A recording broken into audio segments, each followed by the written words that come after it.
phone. If you're after a quick judgment, then I'll start by saying it's definitely worth that wait. There are a lot of details to go over, but I don't mind starting this review by saying the S60 is the best rugged smartphone available. Of course, it also commands a pretty high price, so if you want to know why you should buy one, listen on. Starting off on the spec sheet, the S60 beats all the competition in this category. Sure, the Qualcomm Snapdragon 617 chip isn't the absolute top mobile processor today, however it's still very capable and powers many mid to high range phones with efficient multitasking. You also get decent rendering from it for games or other applications. This is matched up to 3 gigs of RAM too, more than enough memory to keep the system running smoothly.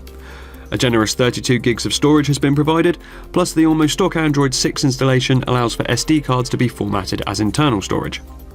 Would have been nice to have had a full HD panel, but the 720p 4.7-inch screen is respectable enough and also serves to limit the power draw. The display on my review unit seemed a little bit yellow or warm, although I do tend to compare a lot to the super white displays of Samsung and Apple, and a preference for cold or warm screens is personal. The colour profile may also help with the readability in direct sunlight. Corning Gorilla Glass 4 sits on top of the screen to prevent scratches. Even with pretty rough treatment, I'm yet to see any deep nicks or scoring. Now, Cat don't advertise the S60 screen as being unbreakable. For that reason, I didn't go out of my way to properly wallop it, and neither should you. That said though, the results of a few tests have left me feeling comfortable about dropping it onto a pavement. It's also worth mentioning the huge 3800 mAh battery. It's a beast, and even heavy users should get well into their second day of use. Inescapable is the size of the S60, unavoidable in such a robust design. The 4.7-inch screen though makes sure the front profile isn't that large. For reference, the height-width dimension is about the same as a new Galaxy S7 Edge. What adds bulk though is the thickness and materials. Cat S60 is 13mm deep, a good ½ centimetre or more chunkier than your usual phone. Plus a die-cast metal chassis pushes the weight up too, so you'll feel an S60 in your pocket. Of course, this is what we want from a rugged phone. Cat aren't targeting the average buyer. The S60 is for tradespeople and for those with highly active outdoor lifestyles. With this in mind, I actually consider the S60 to be a fairly handsome product. Silver trim covers the sides and breaks up the front and back. Splashes of Cat brand yellow appear here and there. The backplate has a cool carbon fibre effect to add grip. Even the bump for the FLIR lamp has been neatly folded into the overall silhouette.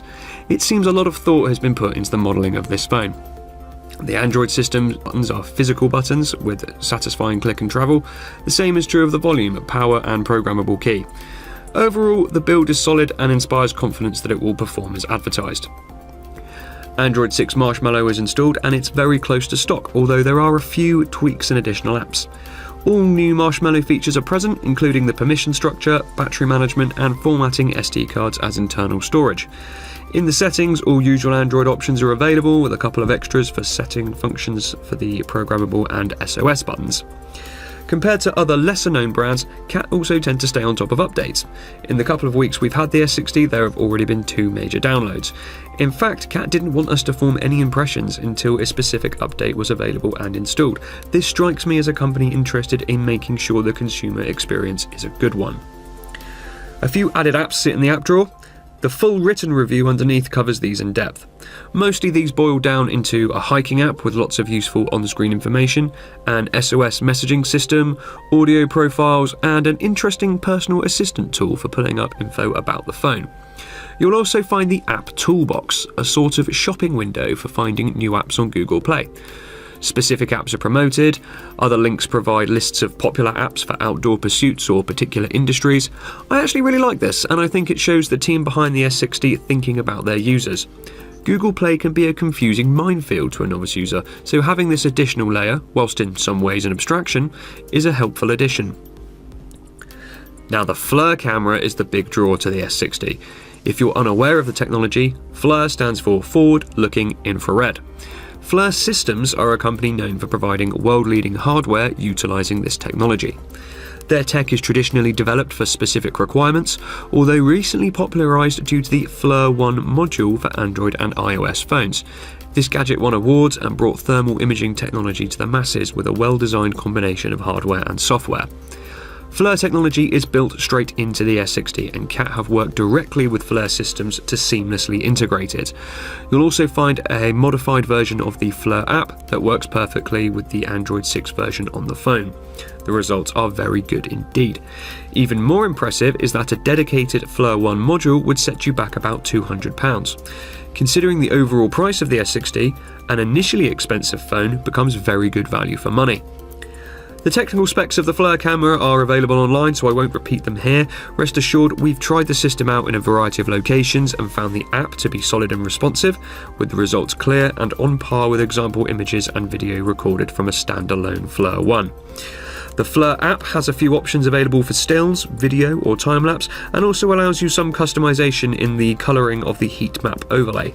Traditionally, this is a black-violet for cold through to a yellow-white for hot, although you can choose from 9 separate options, which may show differences better depending on your situation. Of course, the mileage you get from the FLIR camera depends on your personal requirements.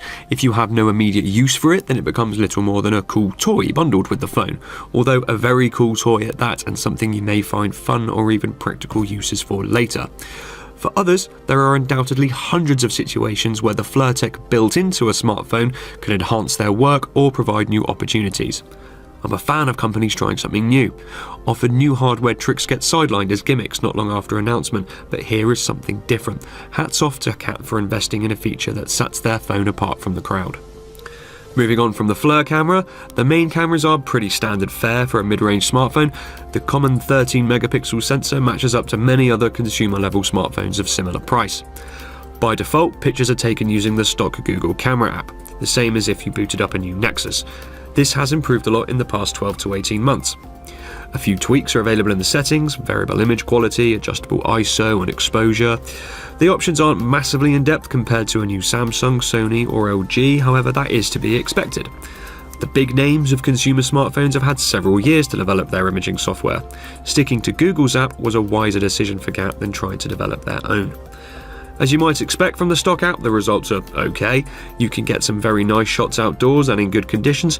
However, the image processing can start to make the results a little grainy when indoors or in low light.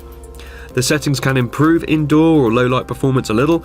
12 preset scenes let you tinker a little bit. However, there's only so much you can affect things. For most people though, the final images are perfectly acceptable. This isn't iPhone or Galaxy level mobile photography, but the S60 doesn't position itself as this. Instead, you get a functional 13 megapixel shooter that performs as well as any other mid-range phone would. Cat could have taken a much easier route to success. Already a top recognised brand for tough phones, all they really had to do was put better specs in a good rugged case. This would probably still have been the best on the market. Yet they've opted to take a risk and develop a phone that is anathema to the bland, boring products we see cropping up everywhere else. More commendable though is the result. More than just a decently built tough phone with a gimmick. The S60 really is a high quality piece of tech. It's thick but balanced well and doesn't feel oversized. The trim and splashes of colour are finished neatly. The software has been well integrated. Even the hardware bump for the camera has worked in smoothly with nice edging and branding to make it part of the phone, not just an afterthought. Until now, the word tough preceding the word smartphone was a kind of justification. You could say something along the lines of, the phone isn't great, but that's fine because it's been made tough. Cat can banish that train of thought now. The S60 stands on its own. Of course, it's not for everyone, but neither's an iPhone, neither's a Samsung. Every brand differentiates with individual features. The S60 has thermal imaging and a rugged build to stand apart. However, it's a good smartphone first, and that's an important distinction. It can't be denied it costs more than your spare change to buy an S60, although if you're part of the target market, the price is easily justified. Cat have raised the bar for this category of phones. The bottom line is, if you want the best rugged Android in 2016,